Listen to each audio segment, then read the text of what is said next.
Elaine Quijano. Thank you for joining us for our special coverage of day one of the 2020 Democratic National Convention. The first night of the convention wrapped up Monday evening. This year's event was unlike anything we've ever seen since the coronavirus has forced all speakers to appear virtually. The theme of the night was We the People and featured Americans discussing the toll the pandemic has taken. Prominent lawmakers also made their appeals on Joe Biden's behalf. That included some of his former rivals, including Senators Bernie Sanders and Amy Klobuchar. Both discussed why they were endorsing Biden's campaign, despite running against him during the primaries. But it wasn't just Democrats who took the virtual stage. Some Republicans made appearances, too. That included former Ohio Governor John Kasich, who has been an outspoken critic of President Trump. In fact, most of the night was spent distinguishing the Biden campaign from the president and his administration. Here's some of what you may have missed. I'm Governor Gretchen Whitmer, or as Donald Trump calls me, that woman from Michigan.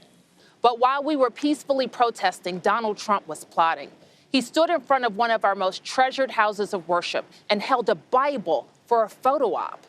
And by coming together this November to elect Joe Biden and Kamala Harris, we will say next. Donald Trump didn't create the initial division. The division created Trump. He only made it worse. Well, Mr. President, Nevada is not intimidated by you. America is not intimidated by you. We are united by shared values, shared history, and shared rights, including our fundamental right to vote. And this fall, we will send Joe Biden to the White House and will flip the U.S. Senate. With Mitch McConnell out of power and a Democratic majority in the Senate, we will expand voting access and protect voting rights. So we will need a president who sees unifying people as a requirement of the job. We need a president who understands both profound loss and what it takes to bounce back. Joe Biden and Kamala Harris will lead by example. It'll be science, not politics or ego, that will drive their decisions. They know the health of our people goes hand in hand with the strength of our economy. They know action begets action. Joe Biden is what I call America tough. Tough in the best way. Tough that is smart, united, disciplined, and loving. Joe Biden can restore the soul of America. And that's exactly what our country needs today. Let's bring in Ed O'Keefe, Caitlin Huey-Burns, and Lynda Tran. Ed is a CBS News political correspondent. Caitlin is our CBSN political reporter, and Lynda is a CBS News political contributor and Democratic strategist. Welcome to all of you. And I want to quickly start with the same question for each of you. Big takeaways from tonight. You had two keynote speakers, Senator Sanders and former First Lady Michelle Obama. Ed, what stood out to you tonight? Well, just the former First Lady's speech. I mean, she has not spoken out quite this way since she left the White House and laid it out in as stark a term as she can.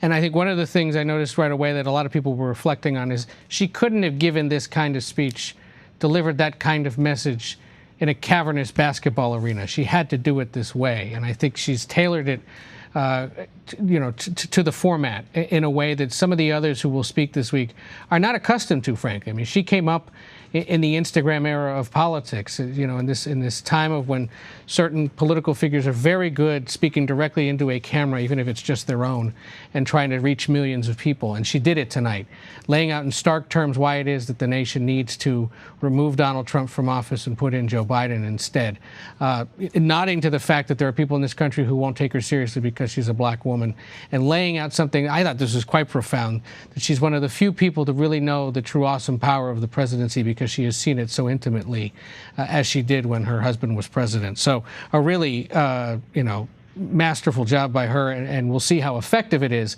But I suspect it's the kind of speech that people are going to be passing around through text messages and such tomorrow.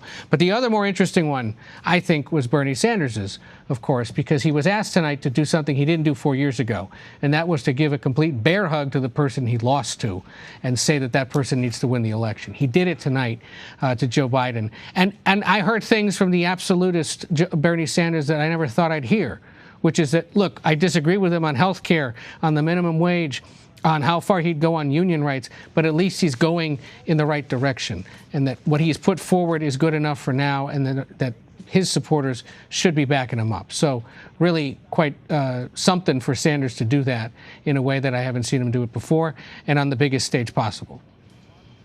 Right, considering how hard that primary was fought, it is pretty remarkable. Caitlin, what about you? What jumped out at you?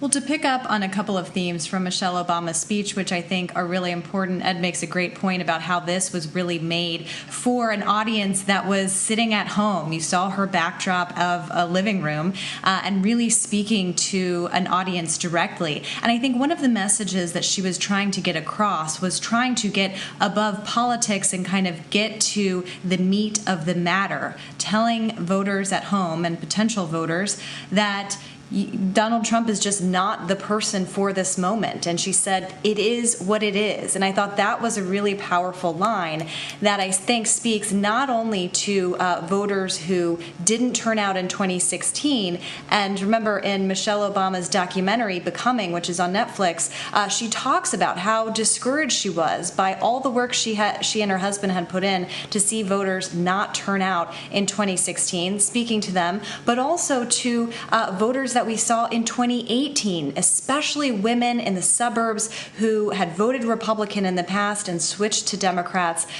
We see them being the fuel to the base of the party at this point, really helping Biden maintain a lead over Donald Trump in polls. I think that was clear in her message tonight. And I think the other really poignant moment of the night came from a woman who spoke about how her father died of COVID-19 and how her father was a Trump supporter. And she said he did nothing but, he had no pre-existing condition but believing the president. And I think that speaks to the ways in which this pandemic, we know it's overshadowing everything in life because it is everything in life at this point. But when it comes to politics, it's apparent and very clear how much Democrats want to make this election a referendum on Trump's handling of coronavirus. And we're seeing that reflected in our polls. A reason that Joe Biden is leading Donald Trump in key battleground states is because that voters do not approve at this point of Trump's handling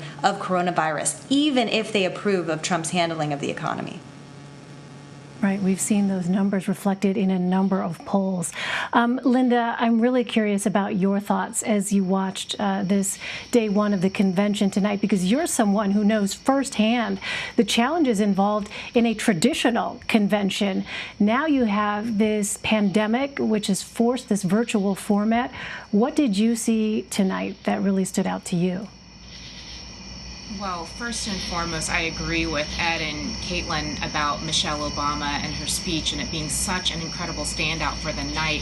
I think what we saw was not only her understanding the format in which she was going to deliver her message, but also on display the experience of a seasoned organizer often in a living room, speaking to people on their own terms and trying to appeal to the things that they're concerned about, to relate to the challenges that they experience in life. And also, we often say this, especially in Obama world, we would talk about organizing, making sure that you're meeting people where they are. And Michelle Obama basically just taught a master class in that.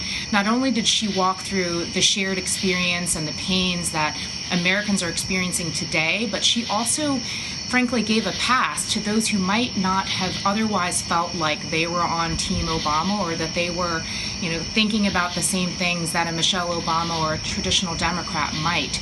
And most importantly, the hallmark of her speech was really this concerted call to action. You heard her speak very deliberately and very clearly in setting expectations for voters who would have been listening from all around the country about what they could expect, what the challenges might be, and how they might prepare. Those are all things that a trained and seasoned organizer would be sure to deliver to their target audience and who they're trying to turn out in any electoral cycle. So that was frankly something very poignant, but also just magical to watch. I also agree that some of these other speeches had exactly the kind of resonance that the Democratic organizers would have hoped for. I mean, frankly, pulling off something like this during a pandemic with so many streams and speeches happening around the country, the technology getting pulled off so flawlessly was definitely not a given. And when you think about the kinds of challenges that organizers typically have to deal with, the kind of planning that goes into a live in-person event, a virtual convention like this is frankly like nothing we have all experienced ever before. And so thinking about all of the things that they must have considered heading into this, I have to imagine that the lead organizers of the convention were in some ways probably holding their breath a little bit to see if it would all come off as seamlessly as it did. So that was really remarkable to see. Yeah, Elaine, I can tell you just from... Oh, go ahead, Ed. Yeah. Well, Lynda has a unique insight into this because she trains so many different candidates up and down a ballot. Right. Excuse me, on how to prepare for this stuff. And again, there were certain people who spoke tonight, and we will see certain people speak later in the week, some of whom are only getting about 60 seconds or maybe just 2 sentences worth of airtime, who are very good in this format because they've come up in it. But you notice that those that aren't as good at it are those older politicians who've been around a little longer, who do not excel at social media or the sort of, first-person, much more me-focused kind of social media style and promotion that a lot of these younger politicians are good at. One of the more compelling moments tonight, I think, was when all of Biden's former opponents essentially banded together in that video. A lot of those guys are very good at this because that's how they came up in politics. Beto O'Rourke, to some extent Amy Klobuchar, Pete Buttigieg, a lot of those other guys, and they will take advantage of that later in the week. So Linda's right. I mean, if this was something that was built around these younger, telegenic political figures, and there are many who are not speaking this week, which upsets a lot of Democrats, you'd probably see a different kind of production than the one that does require time spent with people like, say, Jim Clyburn or certain governors or others who may not be as comfortable speaking without an audience in front of them. Yeah, no, I mean, it's such a good point, Ed, and let's be transparent here. I mean, we all know from doing this, staring at a lens is not the same as staring into the eyes of an actual human being, which is what, as you point out, a lot of the older politicians are used to, right? And this is what's said about Joe Biden, that on the retail politics side of things, this is his forte, right? But it is a very different medium, as you so rightly point out, Ed, and in some respects, some might say it can foster really that sense of intimacy for people who understand how to make that connection. But for others, it could be a barrier if there is that level of discomfort that's sort of projected by the speaker. So, all right, let's talk about the issue here of the Postal Service, because some of the speakers talked about this, and the president made some comments recently about ensuring funding for the Postal Service. I want to play some of what Senator Bernie Sanders actually had to say about that tonight. Let's listen. During this president's term, the unthinkable has become normal. He has tried to prevent people from voting, undermined the U.S. Postal Service, deployed the military and federal agents against peaceful protesters, threatened to delay the election, and suggested that he will not leave office if he loses. This is not normal, and we must never treat it like it is. Under this administration, authoritarianism has taken root in our country. So, Ed, what have we been hearing from the Biden campaign on this issue? Look, they're concerned about it. They're working on ensuring that their staffers and state parties are prepared to educate voters as much as possible about the potential barriers to getting ballots delivered and then getting that ballot back in order to be counted. But I like what our colleague Caitlin has been doing now in recent days in reminding people, and I think this is something we'll see campaigns start to do across the country, that while you might have to rely on the mail to get it to you, you don't necessarily have to put it back in the mail to get it counted. You can, in many states, take it to a boards of elections office, or you could take it to a drop box. People are going to have to do their homework and figure that out. There are a lot of different sites. CBS is working on one as well that will help educate people state by state. But this is a big concern. And I think in many ways, when you see that maybe only 9% at the most of voters are still undecided, that very quickly now in the next few weeks, this is going to be less about who are you voting for and more concerned about how are you voting. And these campaigns are going to have to spend a lot of time focused on that. Certainly Democrats will, as the president continues to discredit the entire mail system and the alternative ways people could vote this year. And Caitlin, I want to dig into this a little bit deeper with you because you have been tracking this very issue in your series, which is called America's Right to Vote. It seems there is this sort of endless appetite for information about this. How critical is this issue to voters? That's right. Ed makes a great point about how this is going to be about how America votes, not just who they vote for. And what we've seen over the past several months is election officials across the country clamoring for more resources. The CARES Act provided about $400 million in funding for elections, but as we've seen in primaries during the course of this pandemic, they say that those resources are not enough. We know that more people than ever are likely to cast their ballots by mail this time around. But you also have to wonder, with the president's comments about the Postal Service and the controversy surrounding it, whether people might now be more inclined to vote in person. And the challenges that brings. Remember, we've seen in these past primaries the issue of having a shortage of poll workers, because poll workers tend to be seniors and more susceptible to COVID-19 and less comfortable, quite frankly, showing up to do that duty. So if you have a shortage of poll workers, then that means you can have fewer polling locations. That means there will be longer lines. And this is not something that we have to kind of wait and see. This is something that has happened in some of these primaries during the pandemic that served as kind of a test run. And so this has become a really critical issue. And it was really striking to see Michelle Obama close with the issue of voting rights. She talked about how critical it was for people to get their ballot as soon as possible and return it as soon as possible, and figure out ways to get your vote in and help others get their vote in as well. So this is a critical issue of our time, one that has been, barriers have been in place for a long time, but have been exacerbated by this pandemic as states try to figure out how to conduct elections safely and securely. You know, we also heard at one point in the night from the brother of George Floyd, and I want to play some of what he had to say. My brother George was selfless. He always made sacrifices for his family, friends, and even complete strangers.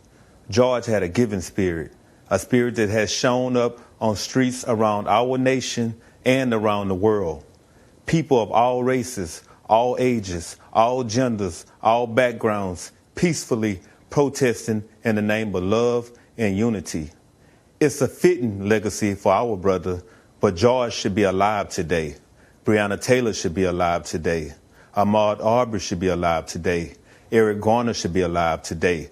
Stephon Clark, Tatiana Jefferson, Sandra Bland, they should all be alive today. So it's up to us to carry on the fight for justice. Our actions will be their legacies. We must always find ourselves in what John Lewis called good trouble.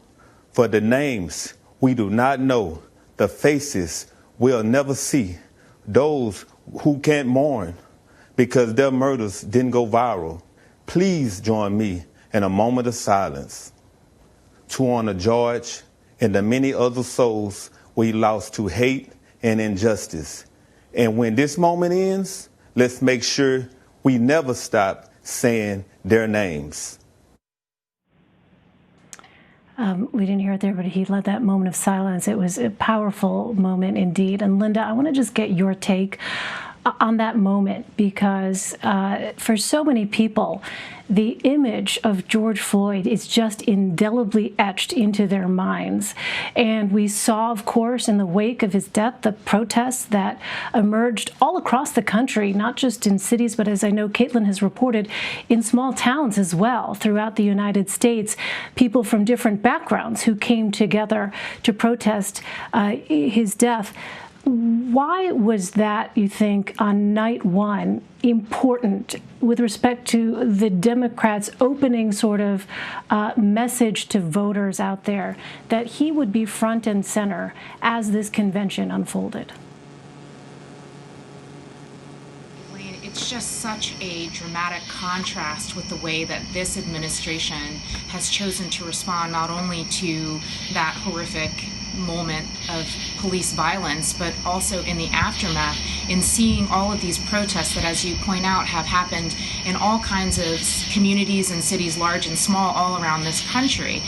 That issue of police violence and the ongoing momentum behind the Black Lives Matter movement, the Black Lives Matter Plaza being just a few miles from where I'm sitting tonight, that is, while it's incredibly tragic and really encapsulates some of the crisis and the anxiety and the pain that people are feeling today, it's also been a symbol in a lot of ways of hope and of the way this country can come together, and how our shared values as Americans need not be divvied up according to whether you have a D or an R after your name, or you wear blue or red on Election Day. And so having somebody who has also shared loss, who has also experienced loss that way, as you heard a lot of testimonials Joe Biden, where his understanding is deep sense of understanding of people's grief because of the losses he's experienced. You got all of that in one extraordinarily powerful and poignant speech by someone that you have to remember is not a public speaker necessarily, not a politician, not like a lot of the people that we heard tonight, somebody who would be used to being at a microphone. And so that in and of itself was just an incredibly deep statement. All right, Ed O'Keefe, Caitlin Huey-Burns, and Lynda Tran, I thank you all very much. Really appreciate it.